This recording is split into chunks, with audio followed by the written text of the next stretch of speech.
Abin da nake so da ku shine ina son ku kwantar da hankalinku sannan kuma ku sa wa zuciyarku salama. Look, doctor, da Allah ka gaya mana menene ke damun su. Ina so ku yi haƙuri, ku ƙara kwantar da hankalinku. Cuta ba mutuwa ba ce. Sannan kuma duk wata cutar da Allah subhanahu wata'ala ya saukar da maganinta. Doctor, ka gaya mana menene wai? An yi Khalid da Siyama gwaji. Duk gwaje-gwajen mu mun yi da abin da zamu iya mun yi. Gwaje-gwajen mu ba abin da ya nuna mana illa yaran nan suna ɗauke da cutar HIV. What?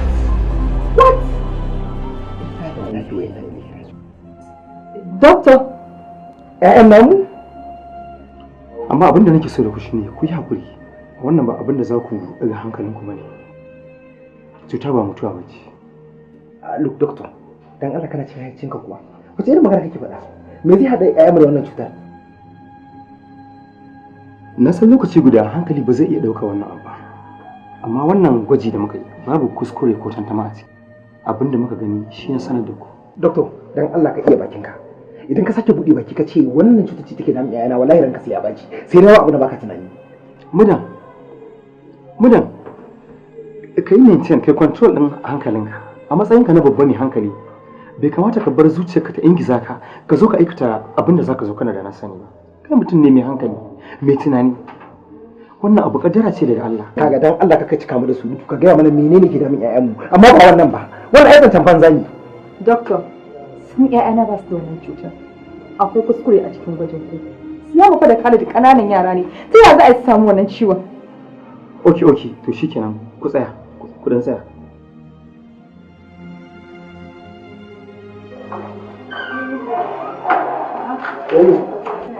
Da zan je gurin ka ne akan maganin gwajin yaran nan. Ok, kuma gashi zan je na duba wani, amma ba damuwa. Ki mika Talatu tana ci. Ok, to shi.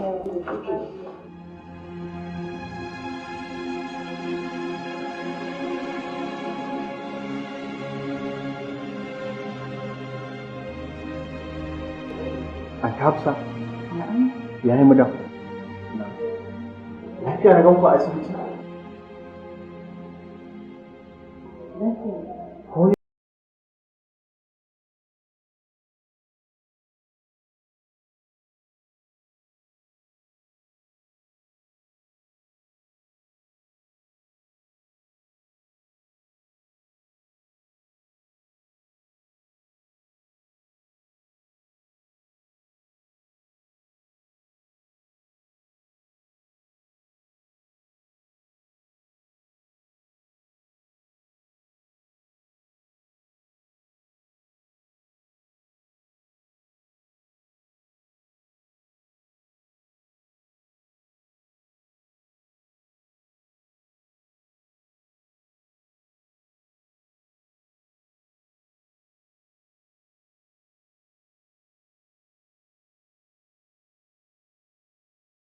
Gabatar da shi kuma shi ne gwajin da na fara yi a jiya da na zo asibitin nan.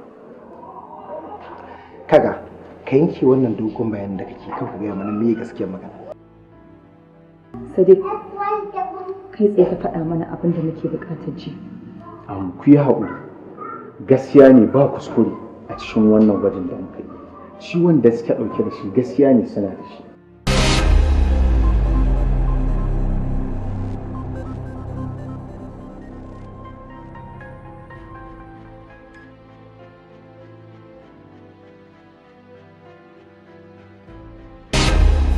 Kada wannan sakamako ya daga miki hankali har ki je ki kasa control din kanki. Kamar yadda kika sani cuta ba mutuwa ba ce. In Allah ya yarda zan yi kokarin da cewa na dora ki akan magungunan da za su taimaki rayuwarki. Matukar kuma kin bi dokokin shan magani kamar yadda zan tsara miki. Kin kiyaye shari'a. Kin kuma kiyaye shari'an da zan zayyana miki. To na mai tabbatar miki da cewa insha Allah ke ma za ki rayu kamar yadda kowa yake rayuwa. Kuma za ki ci gaba da al'amuran ki na rayuwa kamar kowa. Don haka ki yi haƙuri. Wa? Allah ya isa tsakanina da kai. Ka kalle ni mace mai cikakken lafiya, ba alamar zazzabi, ba alamar ciwon kai, kawai don wa'insu ƙuraje sun ɓata min jiki sai ka ɗauka wannan cutar ka jefe ni da ita, to sai dai ka gani a kanka. kin ga ba ni ne ya faɗa ba, result ɗin shi ya nuna cewa ba ki da lafiya, kina ɗauke da kan jami'a. Dakata!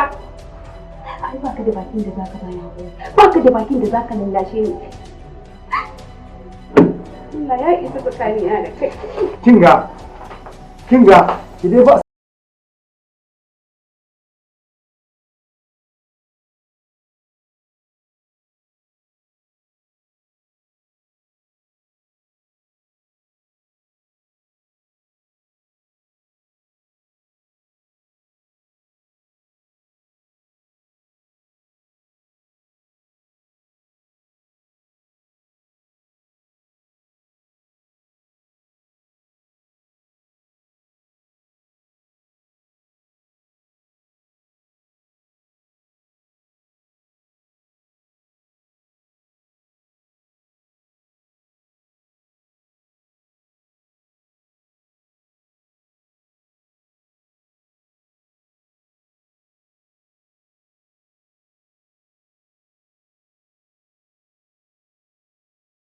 to wannan al'amari dai ɗayan biyu ne, in ma sun ɗauke shi ta hanyar cuɗanya da wajen yankan farce ko ta wajen aski.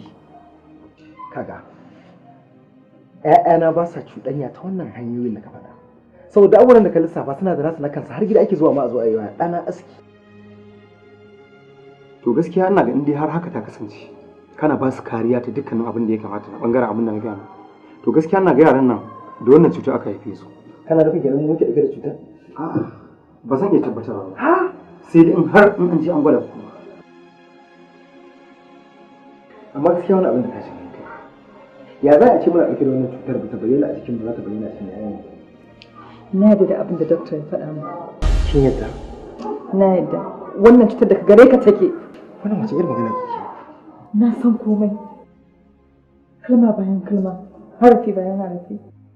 Kuma dan ka cuce ni, ka cuce rayuwar ƴaƴan da nake alfahari da su. Wannan wace irin almara kika zo da ita?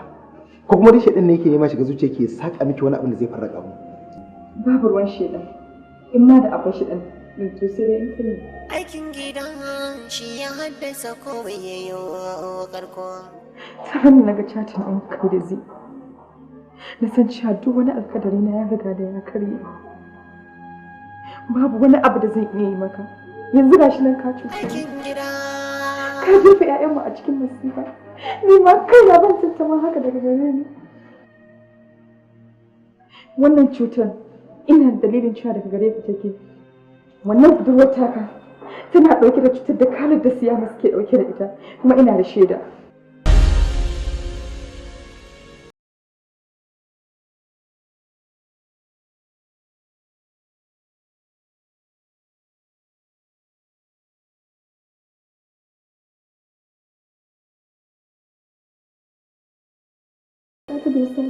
Ban san takamaiman inda zan je ba.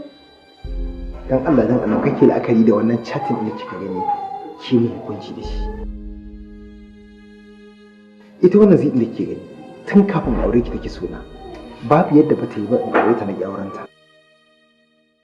Sanan da ƙarshe ta neme ni da abubuwa da dama amma na ki amincewa.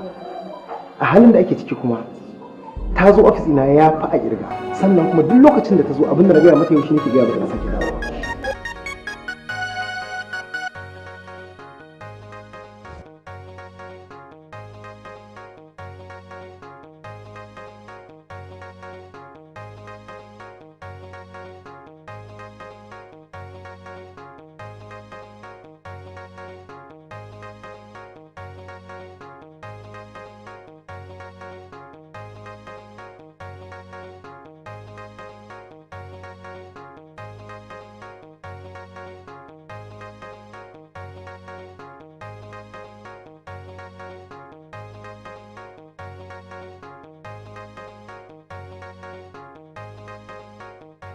Wai me yasa kake kulla ofis ɗin kai?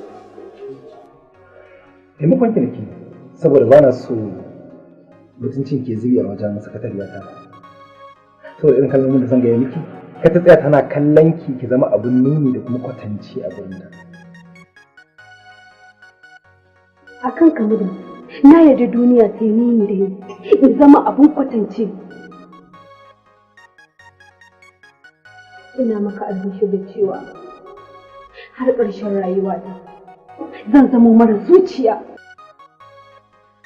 har ranar da Allah zai cika min burina na ga na zama matarka. Har ki tunani. Burin ki indai a kaina ne ba zai taɓa cika ba. Abishin da zan fara miki. Sannan kuma na lura cewa baki da kara, baki kuma san dai kara ba ko? Yau zan fito fahimci miki komai. Duk lokacin da na kai fuskar ba na samun sukuni a ranar saboda ba san idan biki san wannan baki sai. Kuma kin san wannan magana ki ce ne zaki zama matata ba zai taɓa yiwuwa ba. Kin san dalili?